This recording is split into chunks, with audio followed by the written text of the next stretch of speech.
നമസ്കാരം. ന്യൂസ് കേരള പ്രധാന വാർത്തകളുമായി CK നാസർ കാഞ്ഞങ്ങാട്. സംസ്ഥാനത്ത് മഴ ശക്തം. കനത്ത മഴയ്ക്കിടെ സംസ്ഥാനത്തെമ്പാടും വ്യാപക നാശനഷ്ടം. 2 പേർ മരിച്ചു. ഒരാളെ ഒഴുക്കിൽപ്പെട്ട് കാണാതായി. പലയിടത്തായി നിരവധി പേർക്ക് പരിക്കേറ്റു. മരങ്ങൾ കടപുഴകി വീണു. ശിഖരങ്ങൾ പൊട്ടിവീണും കെട്ടിടങ്ങൾക്കും വീടുകൾക്കും വാഹനങ്ങൾക്കും കേടുപാടുണ്ടായി. അതിതീവ്ര മഴ തുടരുന്ന സാഹചര്യത്തിൽ കനത്ത ജാഗ്രതയിലാണ് സംസ്ഥാനം. ഇടുക്കി കുമളിയിൽ പാർക്ക് ചെയ്തിരുന്ന ലോറിക്കും ബസ്സിനും മുകളിലേക്ക് മരം ഒടിഞ്ഞു വീണ് ലോറിയിലുണ്ടായിരുന്ന കോട്ടയം സ്വദേശിയായ യുവാവ് മരിച്ചു. കാസർഗോഡ് മധുവാഹിനിപ്പുഴയിൽ തുണി അലക്കുന്നതിനിടെ വീട്ടമ്മ ഒഴുക്കിൽപ്പെട്ട് മരിച്ചു. മല്ലൻ ക്ഷേത്രത്തിനു സമീപത്തെ ഗോപിക 75 മരിച്ചത്. എറണാകുളം കുമ്പളത്തി വെമ്പനാട്ട് കായലിൽ മീൻപിടുത്തത്തിനിടെ വള്ളം മറിഞ്ഞ് ഒരാളെ കാണാതായി. പറവൂർ കെടാമംഗലം രാധാകൃഷ്ണൻ 62 ആണ് കാണാതായത്. തിരുവനന്തപുരം, കൊല്ലം, പത്തനംതിട്ട, കോഴിക്കോട്, കണ്ണൂർ, കാസർഗോഡ് എന്നീ ജില്ലകളിലെ ഒറ്റപ്പെട്ട ഇടങ്ങളിൽ കൂടിയ ശക്തമായ മഴയ്ക്കും മണിക്കൂറിൽ 3000 കിലോമീറ്റർ വരെ വേഗതയിൽ ശക്തമായ കാറ്റിനും സാധ്യതയുണ്ടെന്ന് മുന്നറിയിപ്പ്. മറ്റെല്ലാ ജില്ലകളിലും ജാഗ്രതാ നിർദ്ദേശം നൽകിയിട്ടുണ്ട്. മഴ ശക്തമായ സാഹചര്യത്തിൽ സംസ്ഥാനത്തെ 9 ജില്ലകളിലെ വിദ്യാഭ്യാസ സ്ഥാപനങ്ങൾക്ക് ഇന്ന് അവധി. കാസർഗോഡ്, കണ്ണൂർ, വയനാട്, പാലക്കാട്, തൃശൂർ, എറണാകുളം, ഇടുക്കി, കോട്ടയം, പത്തനംതിട്ട ജില്ലകളിലാണ് ഇന്ന് അവധി. പ്രൊഫഷണൽ കോളേജുകൾ, അംഗൻവാടികൾ, കിൻഡർ ഗാർഡൻ, മദ്രസ, സ്വകാര്യ ട്യൂഷൻ സെൻ്റർ, CBSE ഉൾപ്പെടെയുള്ള വിദ്യാഭ്യാസ സ്ഥാപനങ്ങൾക്കും സ്കൂളിലെ വെക്കേഷൻ ക്ലാസുകൾക്കും ഇന്ന് അവധിയാണ്.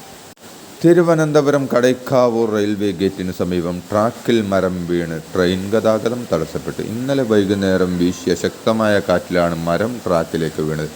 വീഴ്ചയിൽ ഇലക്ട്രിക് ലൈനുകളും പൊട്ടിപ്പോയിട്ടുണ്ട്. മുരുക്കുംപുഴയിൽ കഴക്കൂട്ടം റെയിൽവേ ട്രാക്കിൽ മരം വീണ് റെയിൽ ഗതാഗതം തടസ്സപ്പെട്ടു. അതേസമയം റെയിൽവേ ട്രാക്കിലെ തടസ്സം നീക്കി ട്രെയിൻ ഗതാഗതം പുനഃസ്ഥാപിച്ചു. MG റോഡിലെ വെള്ളക്കെട്ട് ഭീഷണി പൂർണ്ണമായും പരിഹരിക്കണമെന്ന് ആവശ്യപ്പെട്ട് ഹൈക്കോടതി. MG റോഡിലെ വെള്ളക്കെട്ട് പ്രശ്നം എങ്ങനെ പരിഹരിക്കുമെന്ന് കോടതി ചോദിച്ചു. കോടതിക്ക് സമീപവും വെള്ളക്കെട്ട് ഉണ്ടായെന്ന് കോടതി ചൂണ്ടിക്കാട്ടി. MG റോഡിലെ അറ്റകുറ്റപ്പണി ജൂൺ 30-നകം പൂർത്തീകരിക്കുമെന്ന് PWD കോടതിയെ അറിയിച്ചു. MG റോഡിൽ വെള്ളക്കെട്ടുണ്ടാകുന്ന ഇടങ്ങളിൽ 10 ദിവസത്തിനകം പൊളിഞ്ഞുകിടക്കുന്ന ടൈൽസ് നേരെയാക്കുമെന്ന് കൊച്ചിൻ സ്മാർട്ട് സിറ്റി മിഷൻ കോടതിയെ അറിയിച്ചു. നിയമം ലംഘിച്ച് റോഡിൽ ഫ്ലക്സുകൾ വെക്കുന്നതിനെ വിമർശിച്ച് ഹൈക്കോടതി. ഉന്നത വ്യക്തികളുടെ ചിത്രങ്ങളുടെ അനധികൃത ഫ്ലക്സുകളാണ് കൂടുതലും ജസ്റ്റിസ് ദേവൻ രാമചന്ദ്രൻ ചൂണ്ടിക്കാട്ടി. തിരുവനന്തപുരത്ത് നിന്ന് മാത്രം 4000-ഓളം ഫ്ലക്സ് ബോർഡുകൾ നീക്കം ചെയ്തു. ഫ്ലക്സ് ബോർഡുകളല്ല പ്രശസ്തി കൂട്ടുന്നതെന്ന് രാഷ്ട്രീയ പാർട്ടി നേതാക്കളോട് ആരെങ്കിലും പറഞ്ഞു കൊടുക്കണമെന്നും ഫ്ലക്സിൽ തൻ്റെ മുഖം വേണ്ട എന്ന് നേതാക്കൾ പറഞ്ഞാൽ തീരുന്ന പ്രശ്നമേ ഉള്ളൂ എന്നും കോടതി ചൂണ്ടിക്കാട്ടി. മനുഷ്യന് ഭീഷണിയാകുന്ന വന്യമൃഗങ്ങളെ കൊല്ലാൻ കേന്ദ്ര സർക്കാർ അനുമതി തേടാനുള്ള സംസ്ഥാന മന്ത്രിസഭയുടെ തീരുമാനം ഇരട്ടത്താപ്പാണെന്ന് BJP. മനുഷ്യ വന്യജീവി സംഘർഷം കുറയ്ക്കാൻ കേന്ദ്രം മുന്നോട്ട് വെക്കുന്ന പല പദ്ധതികളും സംസ്ഥാനത്ത് നടപ്പാക്കുന്നില്ല. CAG റിപ്പോർട്ടിൽ തന്നെ ഇത് വ്യക്തമായി ചൂണ്ടിക്കാട്ടുന്നുണ്ട്. നിലമ്പൂർ ഉപതെരഞ്ഞെടുപ്പിൻ്റെ പശ്ചാത്തലത്തിൽ സ്വന്തം വീഴ്ച മറച്ചുവെച്ച് കേന്ദ്രത്തെ പതിവ് പോലെ പഴിപറഞ്ഞു തടിതപ്പാനാണ് സംസ്ഥാന സർക്കാർ ശ്രമിക്കുന്നതെന്നും BJP സംസ്ഥാന അധ്യക്ഷൻ രാജീവ് ചന്ദ്രശേഖർ പറഞ്ഞു. നിലമ്പൂർ ഉപതെരഞ്ഞെടുപ്പിൽ PV അൻവർ മത്സരിച്ചേക്കും. പാർട്ടിയെ UDF ഘടകകക്ഷിയാക്കി പ്രഖ്യാപിച്ചില്ലെങ്കിൽ PV അൻവർ മത്സരിക്കണമെന്ന് ഇന്നലെ ചേർന്ന തൃണമൂൽ സംസ്ഥാന സെക്രട്ടേറിയറ്റ് യോഗത്തിൽ അഭിപ്രായമുയർന്നു. അതേസമയം ഇന്ന് സംസ്ഥാന കമ്മിറ്റി ചേർന്ന് ചർച്ച ചെയ്ത ശേഷമേ ഇതിൽ തീരുമാനമെടുക്കുകയുള്ളൂവെന്ന് PV അൻവറും തൃണമൂൽ നേതാക്കളും യോഗത്തിന് ശേഷം പ്രതികരിച്ചു. അതേസമയം ഘടകകക്ഷിയാക്കുമെന്ന് UDF പ്രഖ്യാപിച്ചാൽ ആര്യാടൻ ഷൗക്കത്തിൻ്റെ വിജയത്തിനായി അൻവർ ഉൾപ്പെടെയുള്ളവർ പ്രവർത്തിക്കുമെന്നും സെക്രട്ടേറിയറ്റ് യോഗത്തിന് ശേഷം തൃണമൂൽ നേതാക്കൾ മാധ്യമങ്ങളോട് പറഞ്ഞു.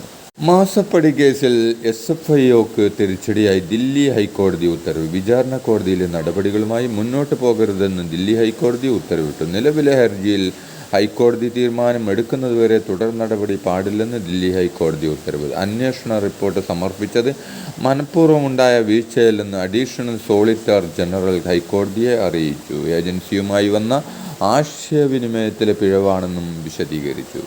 അടുത്ത 5 ദിവസം പടിഞ്ഞാറൻ കാറ്റ് കേരളത്തിന് മുകളിൽ ശക്തമായി തുടരാൻ സാധ്യതയുള്ളതിനാൽ സംസ്ഥാനത്ത് അടുത്ത 5 ദിവസം വ്യാപകമായ മഴയ്ക്കും സാധ്യത. നിലവിലുള്ള പ്രവചനമനുസരിച്ച് ഇന്നും നാളെയും ഒറ്റപ്പെട്ട അതിതീവ്രമായ മഴയ്ക്കും മെയ് 31 വരെ ഒറ്റപ്പെട്ട അതിശക്തമായ മഴയ്ക്കുമുള്ള സാധ്യതയാണ് കേന്ദ്ര കാലാവസ്ഥാ വകുപ്പ് അറിയിച്ചിരിക്കുന്നത്.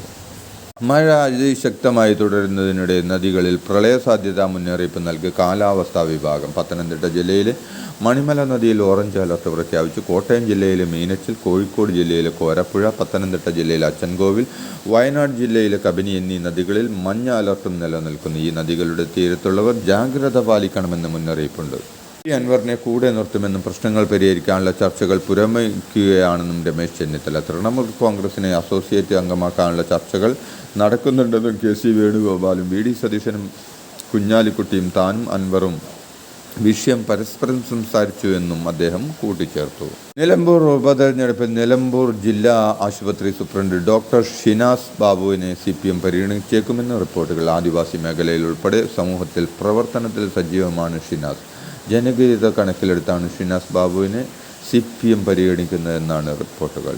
അടുത്ത മാസം നടക്കാനിരിക്കുന്ന നിലമ്പൂർ നിയമസഭാ മണ്ഡലത്തിലെ ഉപതെരഞ്ഞെടുപ്പിൽ ഭിന്നശേഷിക്കാർക്കും 85 വയസ്സിന് മുകളിൽ പ്രായമുള്ള മുതിർന്ന പൗരന്മാർക്കും കോവിഡ് ബാധിതർക്കും പോസ്റ്റൽ വോട്ട് ചെയ്യാൻ അവസരമുണ്ടാകുമെന്ന് മുഖ്യ തെരഞ്ഞെടുപ്പ് കമ്മീഷണർ ഡോക്ടർ രത്തൻ യു കേൽക്കർ അറിയിച്ചു. കപ്പൽ മുങ്ങിയതുമായി ബന്ധപ്പെട്ട് പ്രചരിക്കുന്ന വ്യാജ വാർത്തകൾ മത്സ്യമേഖലയെ പ്രതിസന്ധിയിലാക്കുന്നുവെന്ന് മത്സ്യത്തൊഴിലാളികൾ. കാലാവസ്ഥാ മുന്നറിയിപ്പിനെ തുടർന്ന് മിക്ക ദിവസങ്ങളിലും കടലിൽ പോകാൻ കഴിയുന്നില്ലെന്നും ഇതിനിടയിലാണ് വ്യാജ പ്രചരണമെന്നും ഇത്തരം വ്യാജ പ്രചരണങ്ങൾക്കെതിരെ സർക്കാർ ശക്തമായ നടപടി സ്വീകരിക്കണമെന്നും മത്സ്യത്തൊഴിലാളികൾ പറയുന്നു. ദേശീയപാത 66 നിർമ്മാണ പ്രവൃത്തികൾ നടക്കുന്ന മലപ്പുറം കൂരിയാട് വീണ്ടും സംരക്ഷണ ഭിത്തി തകർന്നു. ദേശീയപാതയുടെ ഭാഗമായുള്ള സംരക്ഷണ ഭിത്തിയുടെ ഒരു ഭാഗമാണ് പൊളിഞ്ഞത്. നേരത്തെ വലിയ രീതിയിലുള്ള തകർച്ചയുണ്ടായ സ്ഥലത്തിന് സമീപത്താണ് വീണ്ടും സംരക്ഷണ ഭിത്തി പൊളിഞ്ഞത്. കനത്ത മഴയ്ക്കിടെ സംരക്ഷണ ഭിത്തിയുടെ ഒരു ഭാഗം പൂർണ്ണമായും പൊളിഞ്ഞ് സർവീസ് റോഡിലേക്ക് പതിക്കുകയായിരുന്നു. പ്രദേശത്ത് കൂടുതൽ സ്ഥലങ്ങളിൽ സർവീസ് റോഡിന് വിള്ളൽ രൂപപ്പെട്ടിട്ടുണ്ട്.